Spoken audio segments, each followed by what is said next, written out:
Mummy आणि मी निघाले होते देवळात जायला, कारण येताना थोडंफार सामानसुद्धा घेऊन यायचं होतं त्यासाठी. हाय हॅलो नमस्कार, मी निकिता. आज मूड माझा ठीक नव्हता कारण निलेश पडला होता आणि त्याचा पायाला प्लास्टर केलं होतं, फ्रॅक्चर होता पाय. त्यासाठी मला असं झालेलं मी कधी त्याला जाते आणि भेटते आहे, त्यामुळे कशातच लक्ष लागत नव्हतं. पण जाणं पॉसिबल नव्हतं कारण गेस्ट होते आज आणि कामाला जी ताई येते तीसुद्धा आज आली नव्हती, त्यामुळे इथे थांबणं मला गरजेचंच होतं, पॉसिबलच नव्हतं जाणं. आणि ही आमच्या घरातल्यांची क्रिएटिव्हिटी, पामच्या झाडाला प्लास्टिकचं फुल. देवळात गेले तिथं काहीसं असं पाहिलं की अरेच्या या कंटेनरला चाकं नाही तरी अवघी 2 माणसं कसं उचलतात, पण त्याच्या आतमध्ये काही भरपूर माणसं होती.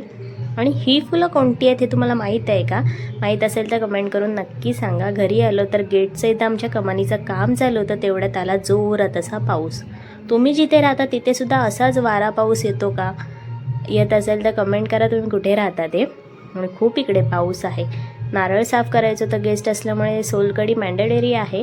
आणि असं नारळ साफ करायचं कारण की त्याच्या ज्या शेंब्या आहेत त्या खिसताना खोबऱ्यात पडत नाही त्यासाठी.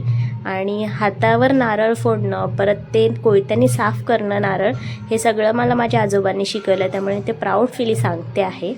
गेस्ट असल्यामुळे मम्मीचं चिकन बनवण्याचं काम चालू होतं, भक्तीची विविध कामं, लसूण सोल आणि बाकी सगळेच जण प्रत्येकाच्या कामात बिझी होते. पप्पा चहा घेऊन गेले, त्यांच्या मागोमाग मीही.